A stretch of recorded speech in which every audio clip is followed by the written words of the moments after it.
One of the more intriguing artists in our collection is Margaret Benson Harding. This is one of her pieces. She graduated from Ballard in 1929.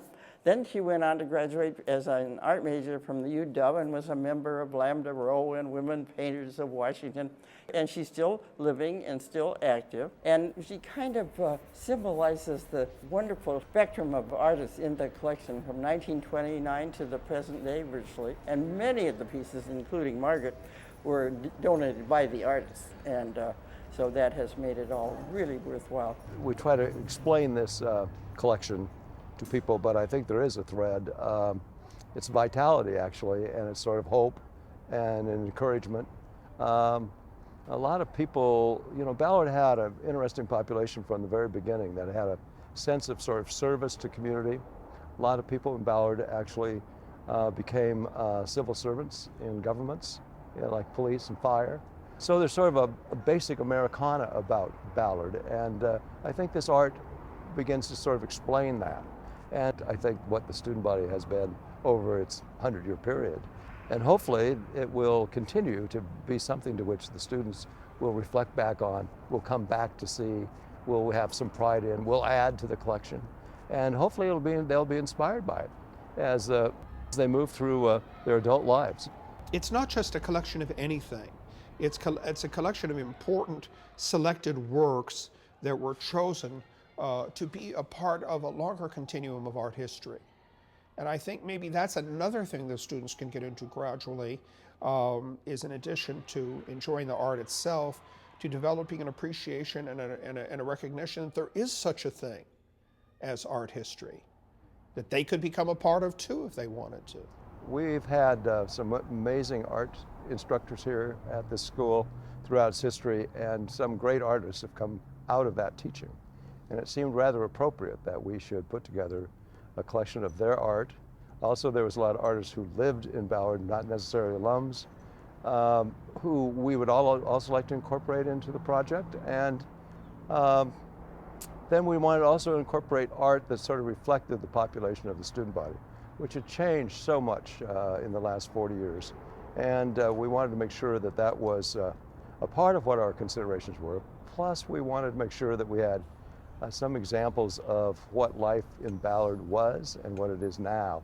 So scenic things that actually would reflect Ballard itself as a geographical place. And people are blown away when they come in and see real live arts on the walls of a high school, And it's taken us 10 years, a little more than 10 years to acquire it. And so our collection now has 60 paintings and 2 sculptures. And that's a good record for anybody, a museum or a school or a gallery.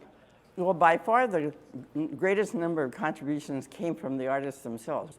But we also have gotten grants, for example, the Department of Neighborhoods and the Shirley Foundation and the Allied Arts Foundation and the Ruth Eubanks Art Fund. I would like to do more. We have lots of bare walls if we want to fill them. And we do want to make sure that we can continue to take care of the art. As a matter of fact, we own the art collection, and it's on permanent loan to Ballard High School. So we pay the insurance, we pay the installation of all the art by a professional installer, and if any damage occurs, we see that that's taken care of. So it's all entirely separate from the schools. Not a dime in taxpayers' money goes for it. It's all contributed one way or the other.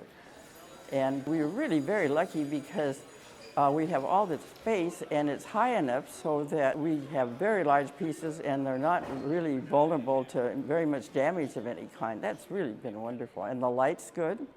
And it's just become a really entrancing kind of thing to work on. It's been great fun and it's so interesting, and we've got such a great variety of art on the walls, from prints to paintings, and artists like Robert Mackey and Richard Gilkey. Richard Gilkey is an artist who attended here who became one of the most sought after and popular artists of the 1950s and 60s. The piece that we have is very atypical. It's very special. It's abstract. It's created out of torn pieces of paper, and it's like, 10 feet wide. I mean, it's hanging above the entry to the library. You could see it as a symbolic open book if you want, or a blank slate, the blank slate of knowledge. That was probably one of the major gifts or donations that we've received. I think since his death, which was a tragic suicide about 10 years ago, the painting is even more important and valuable. We have brought this collection together, and we haven't just accepted every kind of art that was brought to us. We actually searched out various artists that we felt were important to this collection. People have actually then been willing to purchase it and donate it to us. Artists have given us great pieces of art. I think what motivated us at the beginning is there was state money in the construction of this new school, and I think that's probably what caused us to move quickly.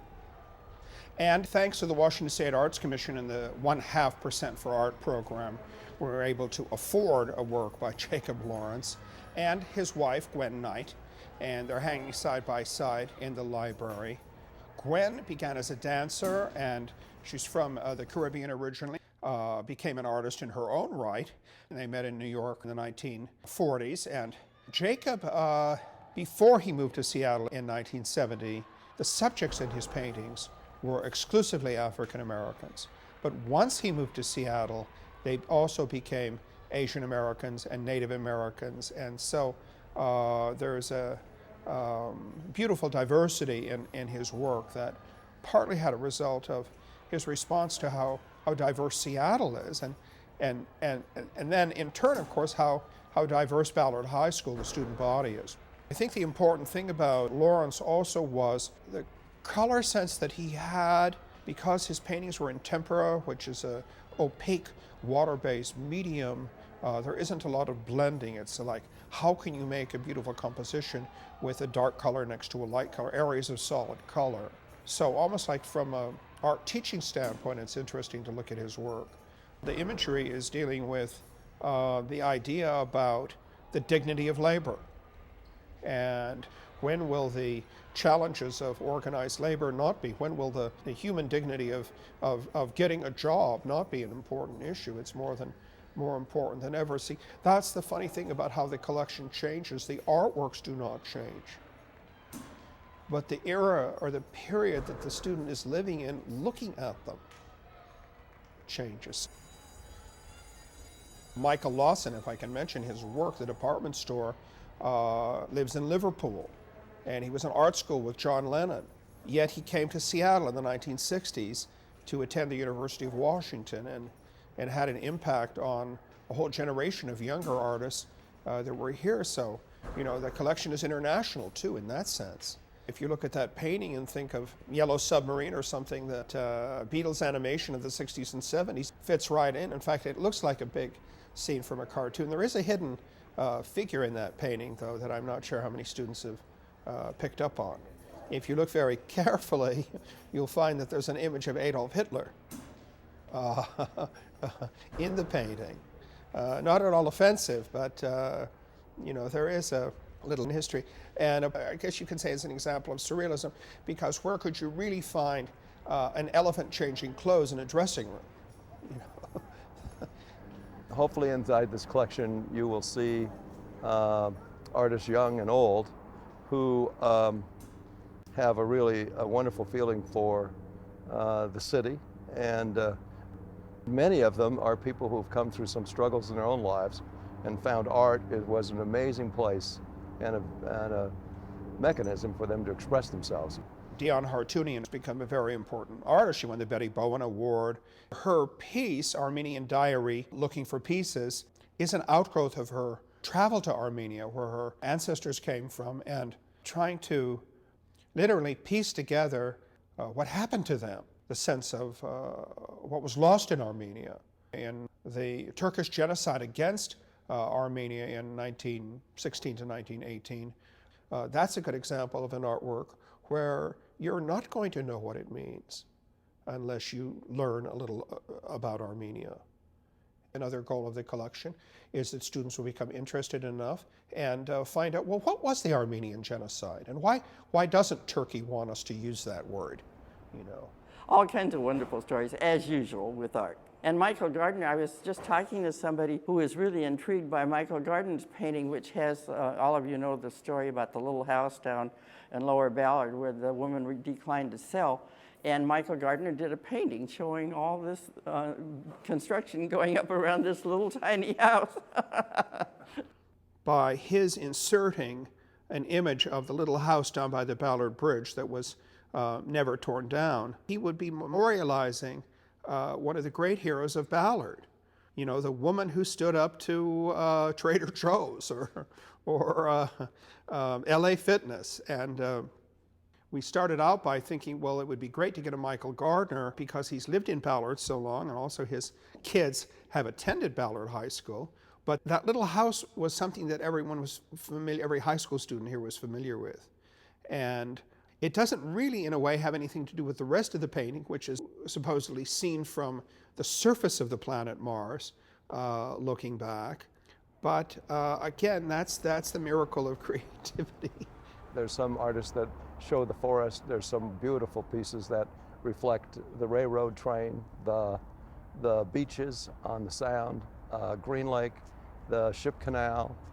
Then there's some that does sort of get to your sensitivities and makes you want to move in some direction. So that's what I think this community is all about. Being a fourth generation Ballardite, I have a real feeling for that sense of Ballard. We all agreed that we felt that arts funding in Seattle Public Schools was not as high as it should be, that we can step in and help. The reason that we did the art collection is the same reason that we raise money for other important things like the video programs in the school here, also for athletics. The foundation was founded to do the things that the normal dollars available to the school district could not do for the student body at Ballard. And we were the first high school to have a foundation of its own. And so we wanted to ensure that art as well as athletics was a part of what they were going to enjoy, and moving out of here as graduates, what they could take with them when they put on that cap and gown. For one thing, I was seized by the idea of very, very large walls, which look great with very, very large paintings when possible, and you can't do that everywhere, like in a corporate lobby or something like that. And it's not an art museum, it's not an art gallery, but that was part of the challenge that everyone on the committee said, yes, but we can make it work.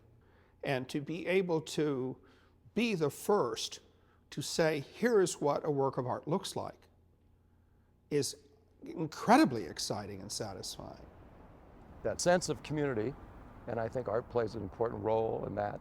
And I think these examples in this collection help them sort of see what that means. And hopefully they will want to have art in their lives. It's like a painless art appreciation course just by walking down the hall every day.